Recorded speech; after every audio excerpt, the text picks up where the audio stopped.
l'ombre de la nuit, je me lève. Le rochdissement, mon cœur et mon âme. Un cri contre la censure, une force vive vers la vérité. Je m'engage avec foi.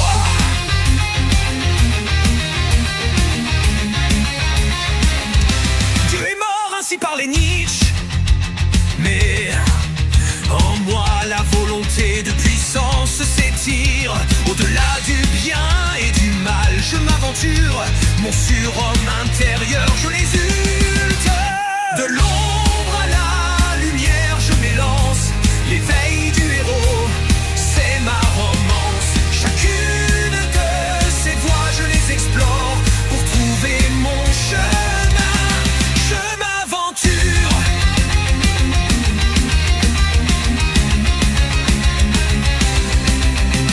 Cherchant le plaisir sans souci d'autrui, l'épicurisme guide mes pas, c'est fou.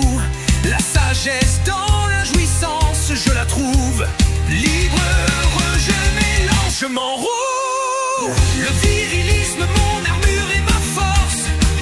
Dans la bataille, je n'ai pas de remords.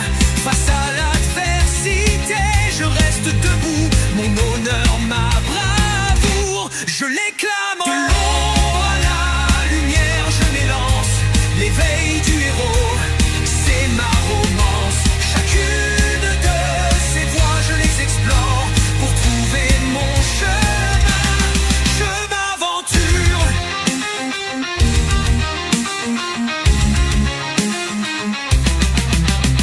Mais au fond de moi, un autre appel résonne. Le christianisme, la lumière qui m'enflamme. L'amour du Christ, le guide dans la quête. Vers la rédemption, je me dirige, j'espère. De l'ombre à la lumière, je m'élance. L'éveil du héros, c'est ma romance. Chacune de ces voies, je les explore pour trouver mon chemin. Je m'aventure. De l'ombre à la lumière, l'éveil du héros. L'épicurisme, le virilisme, le christianisme, l'accélérationnisme. Une fractale avec un Rushdie.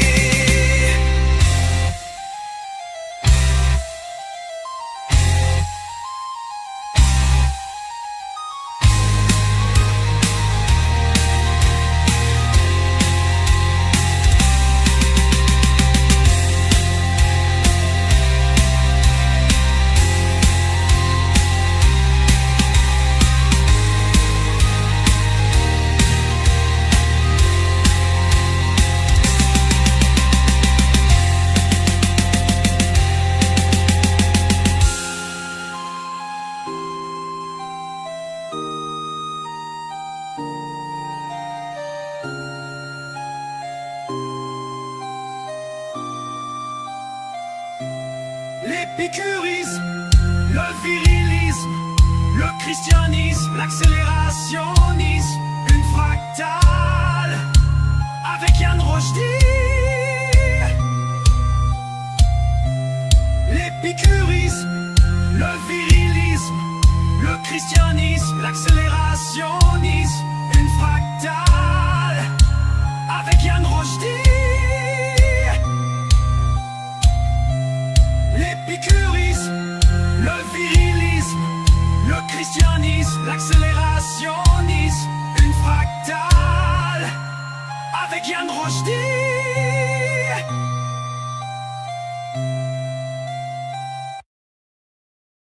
Et bonsoir tout le monde, je m'appelle Yann Rushdie, bienvenue en direct de la Révolution culturelle, épisode du 31 mai 2025. Famine et désolation, quatrième partie de la recension de The Anarchy de East India Company, Corporate Violence and the Pillage of an Empire de William Dalrymple. Retour sur les débuts modestes de la East India Company, la conquête du Bengale et la conquête de l'Empire Moghol. C'est deux choses différentes, le Bengale et l'Empire Moghol. La grande famine de 1769, 70, 71 et plus.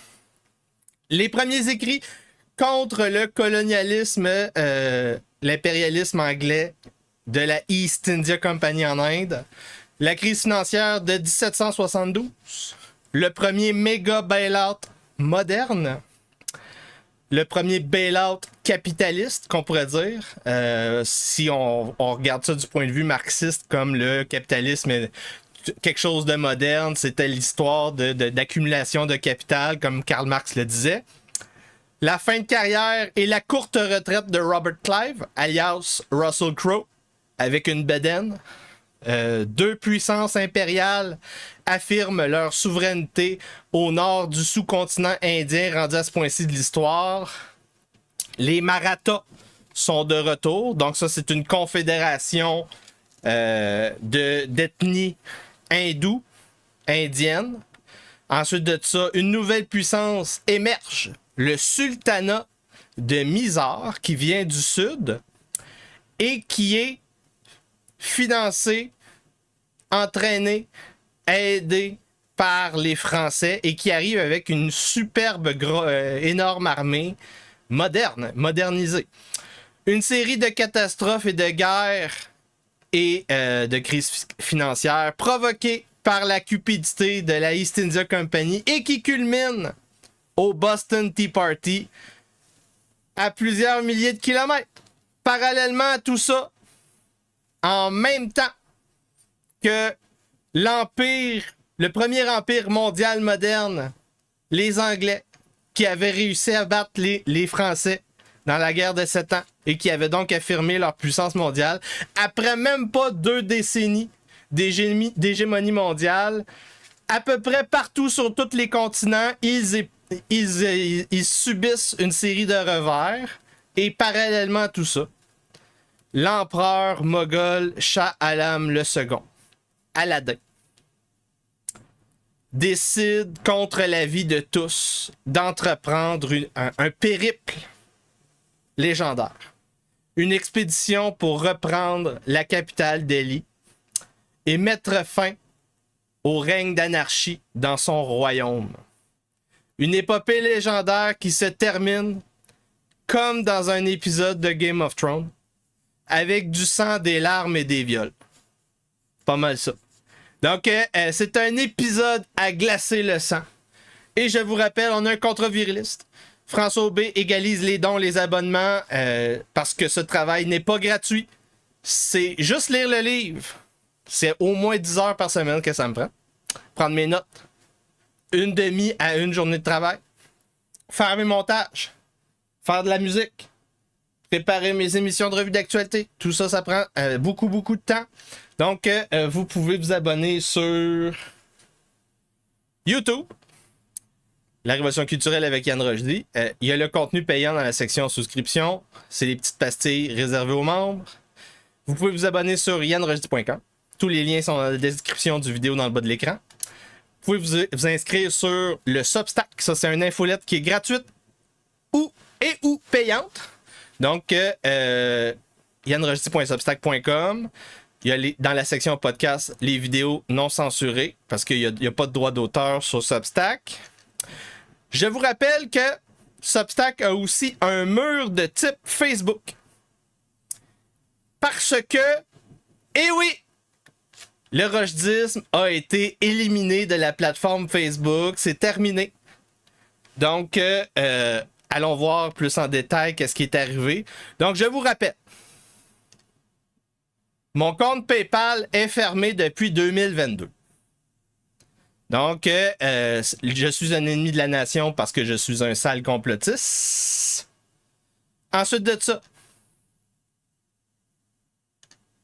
mon compte X a été fermé l'année passée. Non, au mois de mars cette année, 2025.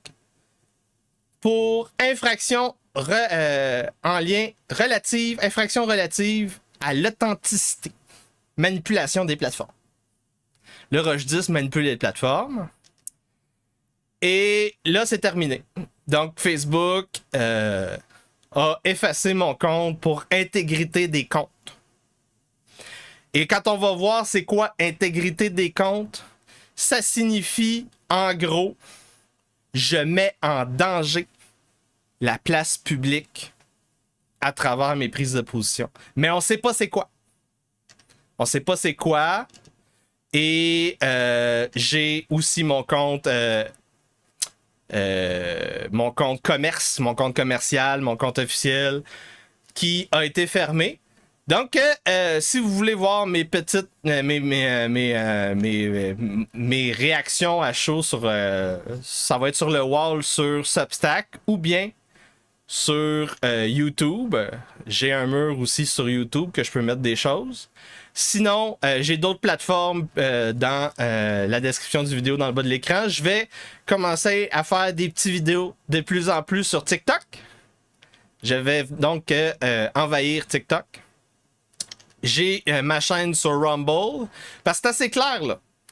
Sur YouTube, ça s'en vient, là. Je vais prochainement, d'ici 2 ans, je pars ma chaîne YouTube. D'ici 2030, mon compte bancaire va être fermé.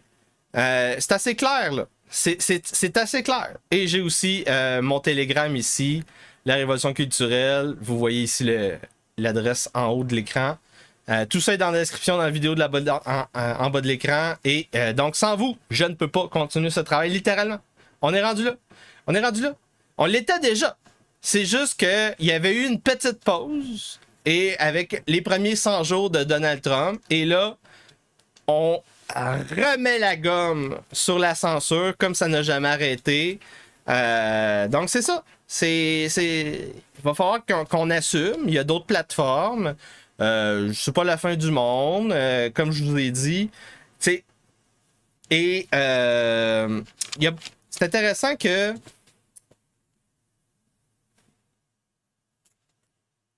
il n'y a pas tant de monde qui sont intéressés par cette série de podcasts sur l'Empire moghol et le sous-continent indien et les Pajites. Mais en fait, le secret de cette série de podcasts, de 5 podcasts, c'est que le Canada subit présentement ce que l'Inde a subi au 18e siècle. Les États-Unis, en 2025, subissent ce que les Indiens ont vécu au 18e siècle. Les Européens, en 2025, sont en train de subir de manière plus accentuée ce que les Indiens que nous hein, pas que les Indiens, là, mais que nous, ils subissent de manière plus accentuée que nous et les Américains, ce que les Indiens ont vécu au 18e siècle. C'est ça, le secret de ces podcasts-là, c'est que quand je dis que les hordes de morts-vivants violent, pillent, brûlent, tuent, c'est ce que font les peuples conquérants aux peuples conquis. Donc, quand vous avez des séries de manchettes qui ne sont plus des faits divers, mais des faits de société, ça c'est Pascal Pau qui dit à CNews. Quand vous avez des faits divers qui ne sont plus des faits divers, mais des faits de société, c'est une bonne citation, ça. C'est des faits de société d'un peuple conquérant qui utilise son droit de conquête, la doctrine de la force, pour violer, piller, brûler, tuer. C'est tout. Puis on se laisse faire. Un peuple souverain répond à ça avec la prison, la peine de mort. C'est un maringouin, les maringouins qui commencent. Donc, depuis un mois, nous étudions attentivement l'histoire de l'Inde au 17e, 18e siècle pour mieux saisir, comprendre la guerre de l'opium 3.0 que nous vivons depuis plus de 30 ans. Nous avons découvert qu'en fait, le Canada est colonisé comme l'était l'Inde pendant plus de 2 siècles. Nous avons découvert l'origine de la haine interethnique chez les hindous, perses, musulmans, sikhs, afghans, Rohingya.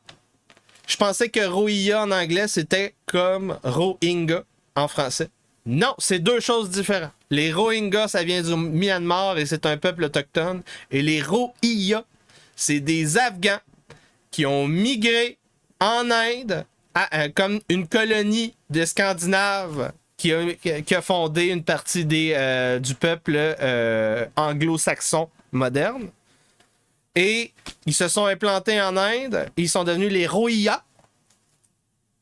C'était des Afghans. Donc les Sikhs aussi.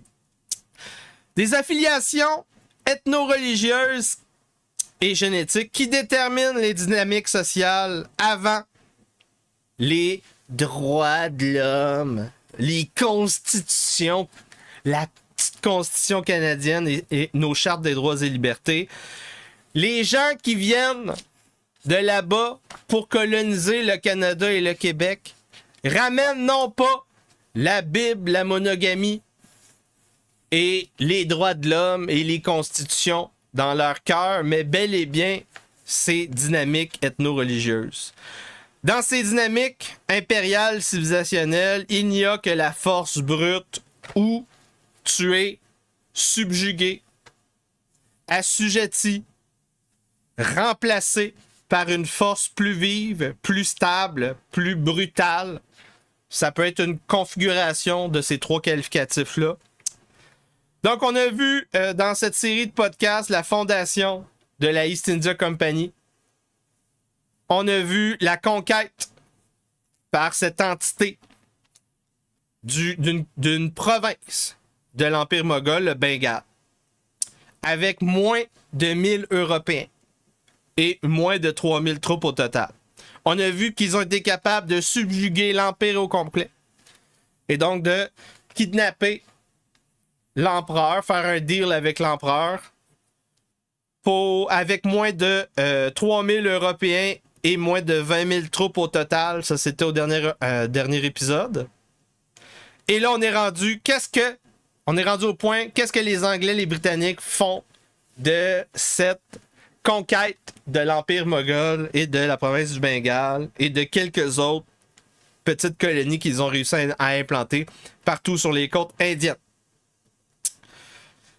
À ce point-ci dans l'histoire, notre empereur Shah Alam II, le prince Aladdin, n'a pas de cash et il n'a plus d'armée. Il avait perdu sa première armée en essayant de défaire les méchants britanniques. Donc on est rendu au chapitre 6, Racked by Famine. Ça commence très mal, mes amis. Donc, l'Empire moghol a été conquis. On a un traité signé avec l'empereur Shah Alam II.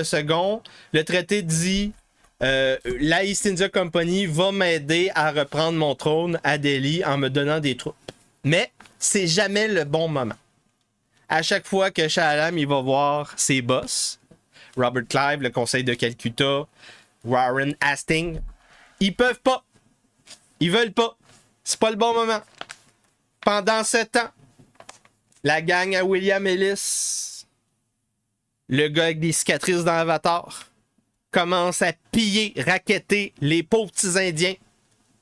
Rohingya, Jat, hindous, musulmans, sikhs, tout le monde. Tout le monde se fait racketter. Et en fait, c'est intéressant, les Anglais, la East India Company, avaient donné des territoires pour la première fois à l'empereur depuis son arrivée au pouvoir, et il n'y a jamais eu d'impôt. L'empereur était en possession de territoire, mais la East India Company, qui était le vassal de l'empereur pour posséder ce territoire-là, pour pouvoir revendiquer la taxation, ne versait pas leur pourcentage à l'empereur. C'est intéressant. Donc, en 1768, on a une petite moisson. Ça part très mal. 1769, pas de pluie pantoute. Les citernes sont sèches, les rivières asséchées. Les centres du village en Inde ont ce qu'on appelle des pukur. P-U-K-H-U-R. Ce sont donc des petits étangs avec donc des poissons qu'on peut pêcher. Tout le monde au village, c'est comme une ressource publique. Comme au Québec, hein? Quand vous habitez avec un chalet le bord d'un lac, il y a souvent une association qui gère, une coop, une association, une entreprise qui gère le lac. Et vous pouvez déterminer ensemble les règles si c'est une association. Sinon, vous les subissez. Comme dans la baronnie rochedienne, ça sera le cas. Et donc, c'est ça, c'est une ressource publique. Ben, c'est transformé graduellement en boîte, tas de boîtes. Puis ensuite de ça, complètement sec, graduellement au cours de l'année 1770. Parce qu'historiquement, l'année de la Grande Famine, c'est pas 69 mais 70, mais il y a toujours des décalages. Le prix du riz augmente à chaque semaine, jusqu'à 5 fois le prix versus 1768. Ça, c'est octobre 1769. La sécheresse se transforme en famine dans la capitale du Bengale, Murshidabad. Le Bengale, aujourd'hui, en passant, une partie du Bengale, pas tout le Bengale, une partie s'est rendue le Bangladesh. Pour ceux qui se posent des questions.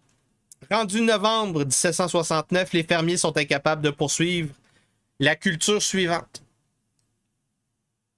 Parce que quand tu fais de l'agriculture, c'est toujours par batch. Tu as comme un calendrier. En fait, le calendrier existe parce que on préparait d'avance les récoltes. Et donc, après le riz, c'est le coton puis les mulberries qui sont les produits artisanaux revendus, transformés par les artisans pour faire du cash. Parce que c'est toujours les produits transformés qui font plus de cash que les produits de base. Et donc, ça empire la crise économique qui va venir à cause de la famine. Il y a par contre, il y a toujours des préparations étatiques. Même dans l'anarchie la plus totale, comme c'était le cas présentement après une série de guerres et de putsch au Bengale, à travers des siècles d'une civilisation qui précède la East India Company, il y avait l'Empire moghol qui avait construit une série d'institutions publiques et privées capables de gérer ces situations extrêmes-là. Donc, les premières banques, en passant, c'était des greniers. Les premières banques où on avait donc des coffrets de sûreté, c'était des greniers où on entreposait le grain pour la saison suivante. Donc, Mohammad Reza Khan, qui dirige l'administration l'administration de Murshidabad, rapporte à ses maîtres de la East India Company de Calcutta. Fait que notre population commence à vendre leurs enfants pour payer leur bouffe. On n'est plus capable de gérer. On aurait besoin d'aide. Février 1770, 70% de la récolte annuelle est perdue, c'est confirmé. Donc, pour une troisième année, on subit une contraction au niveau de la quantité de nourriture sur le marché. Le prix rendu en 70 est rendu x10 versus 2 années plus tôt en 68. Donc, déjà là, c'est terrible. C'est dramatique. James Grant, lui, il est stationné près de Raj Mahal, rapporte une multitude affamée. Avec son petit poste de change, il nourrit à peu près 7000 affamés par jour. C'est une dévastation générale. Sir William Hunter confirme, ils vendent en premier le bétail. Ensuite, ils mangent leurs grains à planter pour l'année suivante. Ensuite, ils vendent les enfants. Et quand il n'y a plus personne qui veut acheter les enfants, ils mangent les feuilles et le gazon. En juin 1770, on rapporte des témoignages de cannibalisme. 500 morts par jour à Murshidabad sont rapportés. À Calcutta, on rapporte 76 000 morts entre juillet et septembre 1770. Les chiffres sont disputés, mais on estime à environ 1,2 million, un cinquième des Bengalais qui sont morts de faim en 1770. Une des pires catastrophes dans l'histoire de la province, l'histoire de la civilisation hindoue-moghole. C'est pas toute la province qui est affectée. À partir de la province de la région de Bihar, c'est moins touché. Donc, on voit que les prix sont plus faibles au niveau du prix du riz, ce qui permet donc de manger avec son salaire d'artisan, son salaire de pauvre. Donc, Dans les pires districts, on parle d'à peu près un tiers des paysans qui sont morts dans l'année 1770. La moitié des artisans ruraux dans toute la province du Bengale sont morts en 70. La moitié. Le fleuve Hugli, qui se verse dans le Gange, est rempli de cadavres. Et ce n'était que le début. On est juste en 70. Juillet 1770, on confirme une troisième mauvaise année de suite. Donc, en plus de la sécheresse, on rajoute à cela, à cause de 3 années de suite, on rajoute à ça des feux de forêt, des feux de broussailles, des feux de champs et même des incendies dans les greniers à grains. Éclosion de variole qui tue même le jeune Nawab du Bengale, Saïf Ud-Doula. Le Nawab, c'est le gouverneur. Donc, en fait, c'est ça. Le système de l'Empire moghol, un système de greniers, de réserves de grains, n'est plus capable de subvenir aux besoins. C'est un effondrement structurel et ça aurait été pire sans ces greniers-là de l'administration moghole, des greniers et des administrateurs de l'Empire moghol qui utilisaient leurs fonds personnels pour importer du grain de l'étranger et le revendre au prix de l'étranger. Et donc, ça implique le transport, la sécurité. Tout ce coût-là était absorbé par le Nawab ou l'autre seigneur local. Par exemple, le successeur de Raja Ram Narain, qui avait participé aux derniers efforts pour défendre l'Empire moghol face aux Anglais, son successeur s'appelle Chitab Rai, gouverneur de Patna. Il a fait une chaîne de logistique de riz qui allait chercher le riz à Bénarès. Il l'importait 3 fois par mois avec son cash personnel et il le revendait au prix de Bénarès.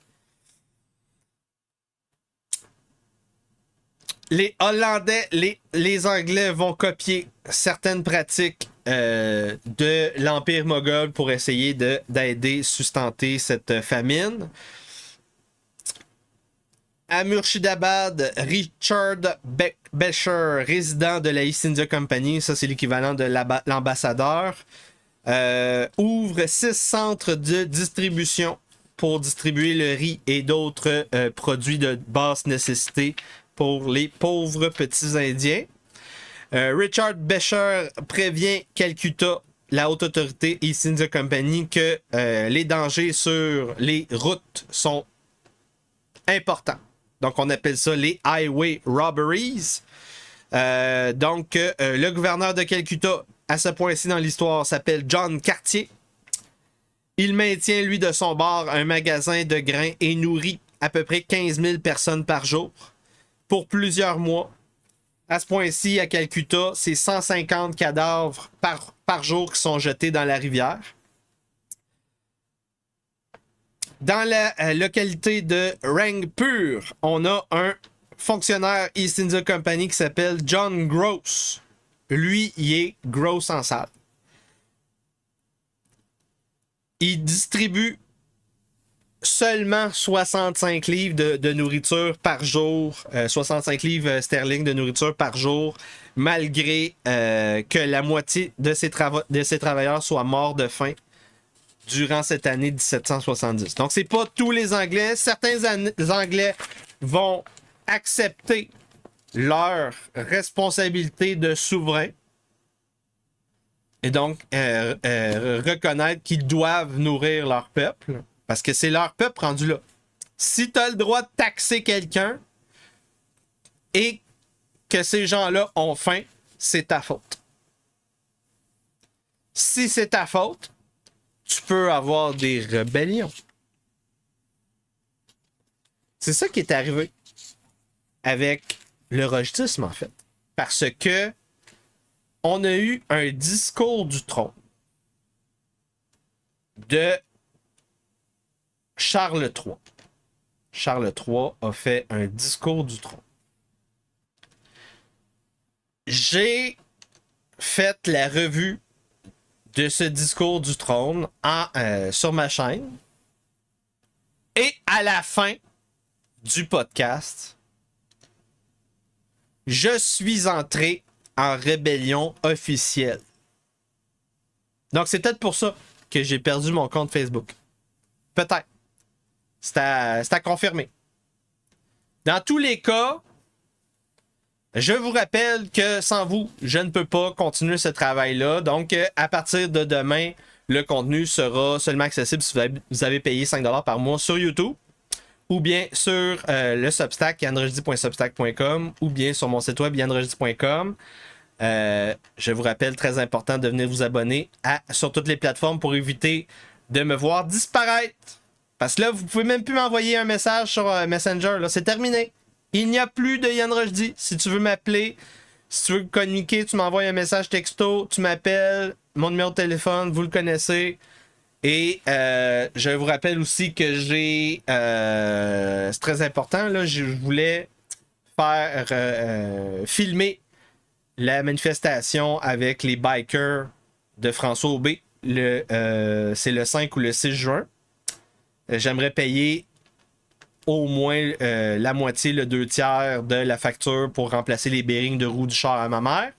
J'ai payé 100$ sur le 600 que je voulais payer. Il me reste 500 à payer. Sans vous, je peux pas me déplacer. Je peux pas obliger ma mère à absorber tous ces coûts-là. J'ai besoin de vous pour continuer ce travail-là.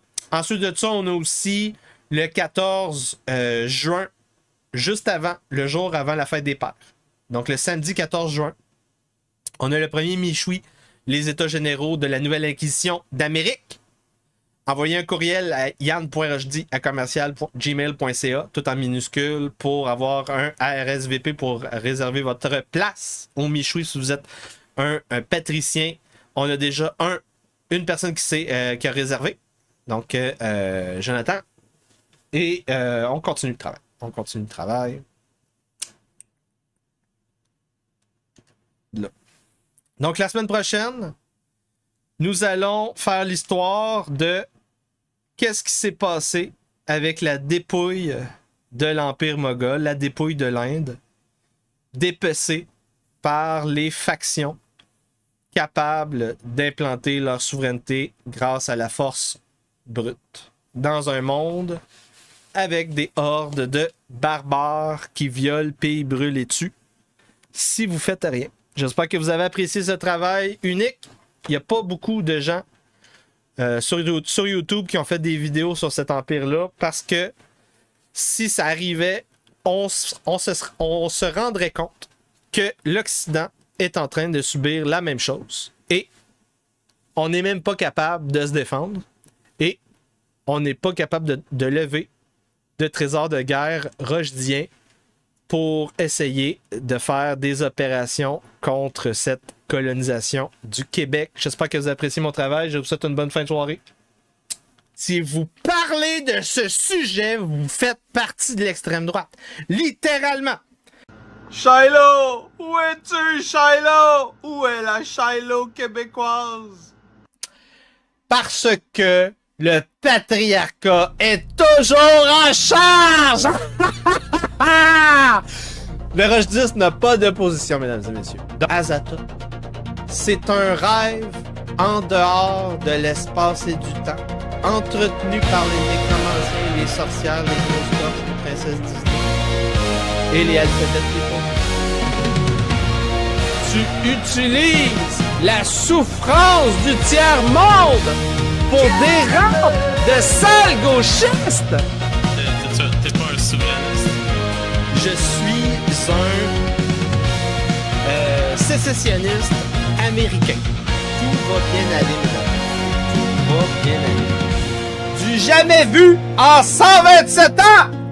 Et c'est la même gang qui veut un tramway à Québec, en passant.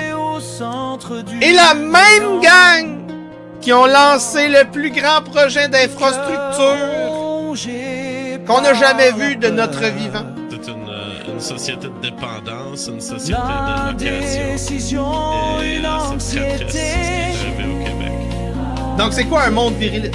Un monde viriliste, c'est un monde où quand un mort-vivant vient pour te détrousser, te raqueter, te faire peur, tu lui crisses une claque sa gueule et il recule comme une petite bitch. Des propositions contre les fonctionnaires et les ministères qui ne sont pas assez radicales. Et là, faut que je mette quelque chose. De sixième génération, un léviathan désorganisé.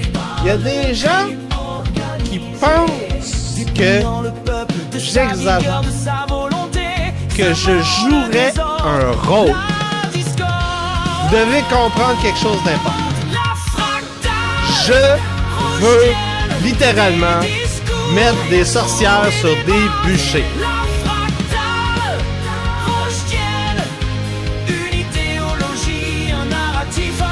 Donc, plus que la moitié des Gen Z veut une dictature, selon un sondage en Angleterre. Comme le revenu. Shiloh! Où es-tu, Shiloh? Où est la Shiloh québécoise? Les discours, les tons, les regards, détruisant la société. La fractale, projettienne des discours, des débats. La fractale, projettienne, une idéologie, un narratif, un combat.